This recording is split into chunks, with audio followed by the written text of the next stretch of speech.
Hey folks, Bill here with Rawlings Farm. Today we will be preparing the does behind me that are due in April for their last month of gestation. This preparation will include a CD&T vaccination, checking them for worms, and trimming their hooves. And for the mothers out there that know what the last trimester is like, your feet are sore and tired, the same can be said for these does who are on their feet carrying around upwards of 30 pounds of baby and placenta and fluid. Okay, we've made it into the barn. They're in the alley that they'll stand until I can run them into the chute. This will be a couple hour process, so they'll stay in here, and they're a little tight right now, but as I take them out, they'll have more room to move around. The process will be they will come down this alley right here, and they'll come into the scale. And after the scale, we have another alley, and then they will go into the turntable here. And this turntable has a guillotine gate because of the space. I can't have any other type gate. This works the best for the area that I have. So we'll run them into the chute. After we get them into the turntable, we will trim their hooves, give them their shot, and then check them to see if they need worming. Okay, so the products that we're going to be working with today are CD&T. It's Colostrum perfringens type C and D. That covers overeater's disease. It vaccinates for tetanus as well. It's something that you want to vaccinate the does for, because they will give that immunity to the kid for about a month or so after the kid's born, and then at a month old we vaccinate the kids. Next item is an automatic syringe. When I do large groups of animals, I like to use a automatic syringe because then I'm not taking the time to fill a needle each time.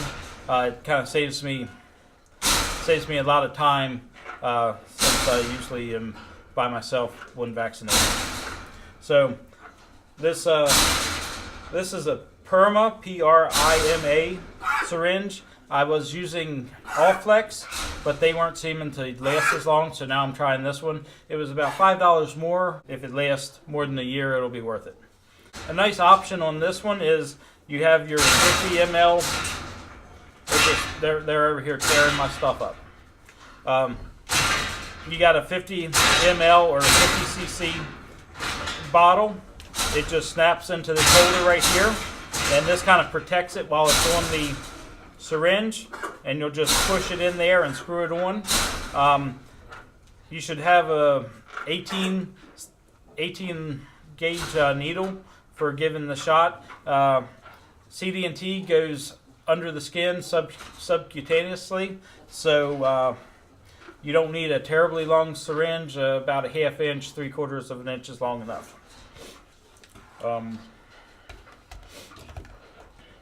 For hoof trimming, we have a hoof pick to get any manure out from between the hooves, or if they're a little long, get it out from the toenails. This is an ARS pair of hoof shears. I've had this set for about a year, and they work very well. I think it was over $30, but when you compare it to these $20 ones that last about 6 months or less, this is a way better value. And I'm not sure, but this one might be resharpenable. I also have a wormer. This is a beef wormer. This is what I use. You should probably check with your veterinarian to get a solution. I can use this Allflex syringe, so it's really handy. I just hang it up, and then I can get to the mouth of the goat up here. I give it whirly. Last but not least, I have my notepad. In here I'll write what goat I...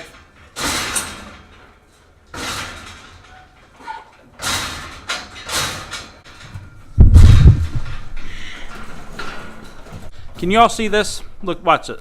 Oh, now she doesn't want to do it. Ah, but that one is. Yeah, that one back in the back is just beating up my fence. This is why we can't have nice things. Last but not least is the notepad.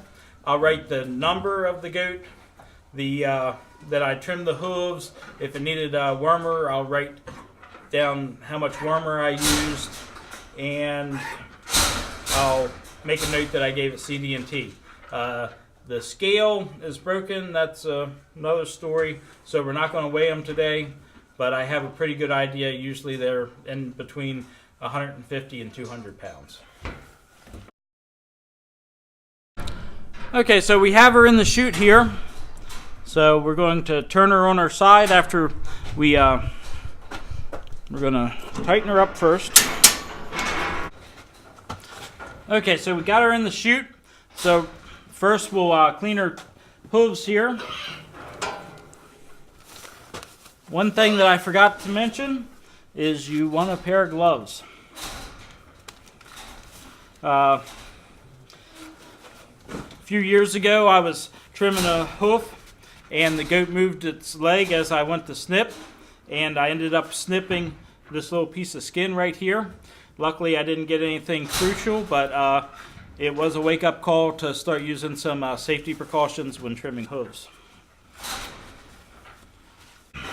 So I'm by no means an expert at trimming hooves, but we want to get in here. We just want to start taking away some of this on the edge, and you don't want to go too far because then you can make them bleed. So we're just going to take a little bit off at a time.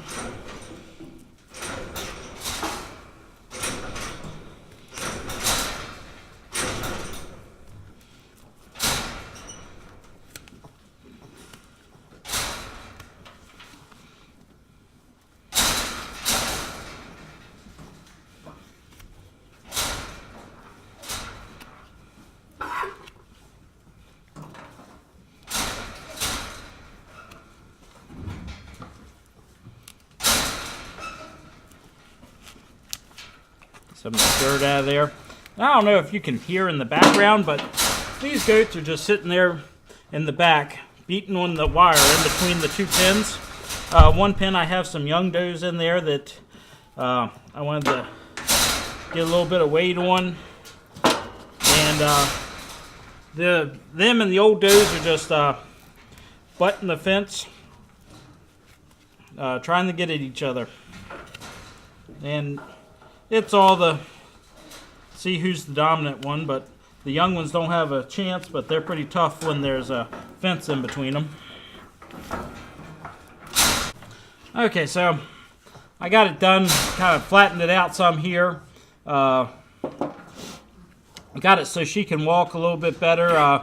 She's walking on a little bit more of her hoof pad here, so she can get around a little bit better, so her feet doesn't hurt her. If they grow a little bit long, she starts walking on them the wrong way, and it's just going to hurt her as she walks, and she's going to start limping, and that's not good when she's carrying these fetuses and all this extra weight.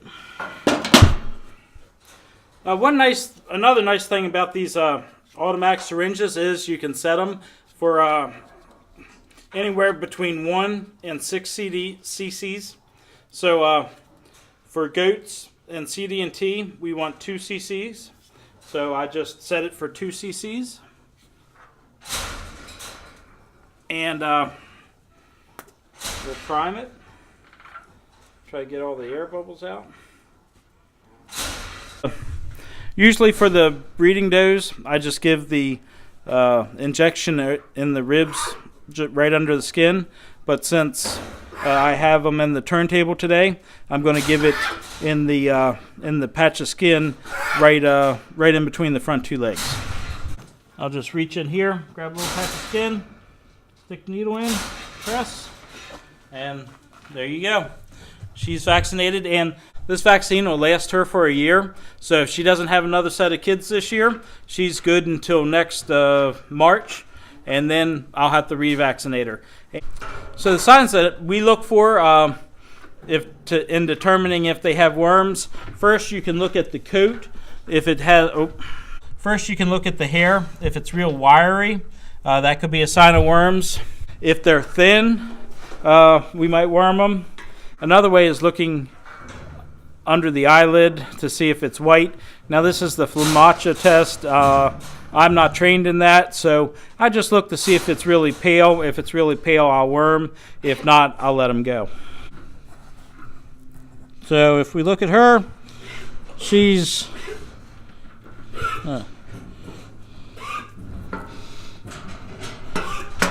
so she's pink. She's not terrible, so I'm not going to worm her because she has good condition. She doesn't have wiry hair. Plus, I don't like the worm unless it's absolutely necessary, because the more you worm, the more you make the worms immune to the wormer. So we're going to let her go and see what she looks like after she kids. So there you have it. After 3 hours, all the ladies have their pedicures. They've been vaccinated and a few of them were wormed. We'll look forward to kids in about a month. If anyone wants to share what they do in late gestation, please leave it in the comments. I by no means know everything about goats, but I hope that some of the practices that we use can be of value to you. And I'll see you next time.